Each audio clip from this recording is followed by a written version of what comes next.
ನಮಸ್ಕಾರ ಎಲ್ರಿಗೂ, ನಾನು ನಿಮ್ಮ ಪ್ರೀತಿಯ ಅರ್ಪಣಾ. ನನ್ನ ಚಾನಲ್ಗೆ ನಿಮಗೆಲ್ಲ ಮತ್ತೊಮ್ಮೆ ಸ್ವಾಗತ. ಇವತ್ತು ನಾವು ಇಸ್ಕಾನ್ ವೈಕುಂಠ ಹಿಲ್ಸಿಗೆ ಹೊಂಟೀವಿ. ಇದು ಬೆಂಗಳೂರಿನ ಕನಕಪುರ ರೋಡ್ ಸಮೀಪದ. ಎಷ್ಟು ದಿನದಿಂದ ಅನ್ಕೊಲಿಕತ್ತಿದ್ವಿ ಇಲ್ಲಿ ಹೋಗಬೇಕು ಅಂತ. ಫೈನಲಿ ಇವತ್ತು ಹೊಂಟೀವಿ ನೋಡ್ರಿ.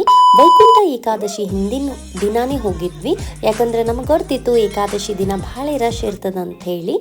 ಸೊ ನಾವು ಮುಂಜಾನೆ ಲಘು ರೆಡಿಯಾಗಿ ಹೊರಟ್ವಿ. ನಾವಿರೋದು ಸರ್ಜಾಪುರಲ್ಲಿ. ಆನ್ ದಿ ವೇ ನಿಮಗೆ ಆಗಾರ ಹನುಮಾನ್ ಟೆಂಪಲ್ ಮತ್ತು ಜಗನ್ನಾಥ್ ಟೆಂಪಲ್ ಎಲ್ಲ ನೋಡ್ಲಿಕ್ಕೆ ಸಿಗ್ತದೆ. 1 ತಾಸು ತೋರಿಸ್ಲಿಕ್ಕತ್ತಿತ್ತು ಮನೆಯಿಂದ. 1 ತಾಸ್ನಾಗ ರೀಚ್ ಆದ್ವಿ. ಅಲ್ಲಿ ಹೋಗೋಣ ನೋಡ್ತೀವಿ. ಪಾರ್ಕಿಂಗ್ ಮಾತ್ರ ಸೂಪರ್ ಅರೇಂಜ್ಮೆಂಟ್ ಅದ. ಆಮೇಲೆ ಇಷ್ಟು ಚಲೋ ಅದ ರೀ ಗುಡಿ, ಅಂದ್ರೆ ಎಲ್ಲರೂ ವಿಸಿಟ್ ಮಾಡಲೇಬೇಕು. ಗುಡಿ ಒಳಗೆ ದೇವ್ರ ಫೋಟೋಸ್ ತೊಗೊಲಿಕ್ಕೆ ಎಲ್ಲವಿಲ್ಲ. ಸೊ ನೀವೇ ಹೋಗಿ ಕಣ್ಣಾರೆ ದರ್ಶನ ತೊಗೊಳ್ಳೇಬೇಕು. ಸ್ವಲ್ಪ ನಡ್ಕೋತ ಹೋಗೋದದ. ಮ್ಯಾಲೇನೂ ನಿಮ್ಗೆ ಆಟೋ ಅದು ಎಲ್ಲ ಬಿಡ್ತಾರೆ. ಸೊ ಅಕಾರ್ಡಿಂಗ್ಲಿ ಪ್ಲ್ಯಾನ್ ಮಾಡ್ಬೇಕು ನೀವು. ಭಾಳ ಸ್ಟೆಪ್ಸ್ ಅವ, ನೀಟ್ ಮೇಂಟೈನ್ ಮಾಡ್ಯಾರ. ಹೆಜ್ಜೆ ಹೆಜ್ಜೆಗೆ ನಿಮಗೆ ನೀರು ಕುಡಿಲಿಕ್ಕೆ ಸಿಗ್ತದೆ. ಆಮೇಲೆ ವಾಶ್ರೂಮ್ಸ್ ಅವ, ಭಾರಿ ನೀಟ್ ಮಾಡ್ಯಾರಿ ಎಲ್ಲ. ಆಮೇಲೆ ಇಲ್ಲಿ ಎಥನಿಕ್ ವೇರ್ ಅಂದರೆ ಪ್ರಾಪರ್ ಡ್ರೆಸ್ಸಿಂಗ್ ಮಾಡ್ಕೊಂಡು ಹೋಗಬೇಕು. ಆಮೇಲೆ ನೋಡ್ರಿ, ಅಲ್ಲಿ ವೆಂಕಟರಮಣ ಅಂತೂ ಅಬ್ಬಾ 2 ಕಣ್ಣು ಸಾಲಲ್ರಿ ನೋಡ್ಲಿಕ್ಕೆ. ಖರೇ ಹೇಳ್ತೀನಿ, ತಿರುಪತಿ ಹೋದಂಗೆ ಫೀಲಿಂಗ್ ಬರ್ತದೆ. ಫಸ್ಟ್ ಎಂಟ್ರೆನ್ಸಿಗೆ ಕೃಷ್ಣ ಮತ್ತು ರಾಧಾನ ಮೂರ್ತಿ ಅವ. ಅಲ್ಲಿ ಮಹಾ ಮಂಗಳಾರತಿ ನಡೆದಿತ್ತು. ಅದನ್ನು ನೋಡಿಕೊಂಡು ನಾವು ಮುಂದೆ ಹೋದ್ವಿ. ಇನ್ನೂ ನೀವು ನನ್ನ ಚಾನಲ್ಗೆ ಸಬ್ಸ್ಕ್ರೈಬ್ ಮಾಡ್ಕೊಂಡಿಲ್ಲ ಅಂದರೆ ಖಂಡಿತ ಸಬ್ಸ್ಕ್ರೈಬ್ ಮಾಡ್ಕೊಳ್ಳಿ. ಆಮೇಲೆ ಒಳಗೆ ಹೋದ್ಮೇಲೆ ಭಾಳಷ್ಟು ಬೇರೆ ಬೇರೆ ಗುಡಿಗಳವ ಎಲ್ಲ.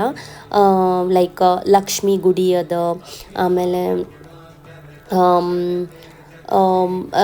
ಲಕ್ಷ್ಮೀ ನರಸಿಂಹಸ್ವಾಮಿ ಗುಡಿ ಅದ. ಸೊ ಒಳಗೆಲ್ಲ ಭಾಳ ಅಂದರೆ ಭಾಳ ಚಲೋ ವಿಗ್ರಹಗಳವ.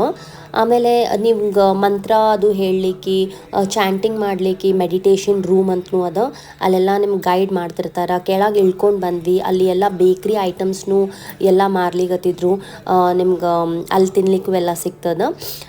ಮತ್ತು ಇದೆ ಎಕ್ಸಾಕ್ಟ್ಲಿ ಇದೇ ವೆಂಕಟರಮಣಂದು ವಿಗ್ರಹ ನೋಡ್ಬೋದು ನೀವು ಅಲ್ಲಿ ಒಳಗೆ ಹೋದರೆ. ಆಮೇಲೆ ಅಲ್ಲೆಲ್ಲ ಬುಕ್ಸ್ನು ಸೇಲಿಗೆ ಇಟ್ಟಿದ್ರು. ಇಲ್ಲಿ ನೋಡ್ಬೋದು ನೀವು, ಇಂಗ್ಲೀಷ್ ಪ್ರವಚನ, ಭಗವದ್ಗೀತಾ ಪ್ರವಚನ ನಡೀತಾವಂತ ಇಂಗ್ಲೀಷ್ನಾಗ ಹಾಗೆ ಕನ್ನಡದಾಗ. ಆಮೇಲೆ ತಳಗೆ ಇಳ್ಕೊಂಡು ಬಂದರೆ ಇಲ್ಲಿ ಪ್ರಸಾದ್ ಡಿಸ್ಟ್ರಿಬ್ಯೂಷನ್ ನಡೆದಿತ್ತು. ಅವತ್ತಿನ ದಿವಸ ಪೊಂಗಲ್ ಇತ್ತು, ಬಿಸಿ ಬಿಸಿ ಪೊಂಗಲ್. ನಾವು ಎಲ್ಲ ತಿನ್ಕೊಂಡು ಮತ್ತು ಹೊರಟ್ವಿ. ನೀವು ಖಂಡಿತ ಆದರೆ ಡೆಫಿನೆಟ್ಲಿ ಹೋಗಿ ವಿಸಿಟ್ ಮಾಡಿರಿ. Thank you so much for watching.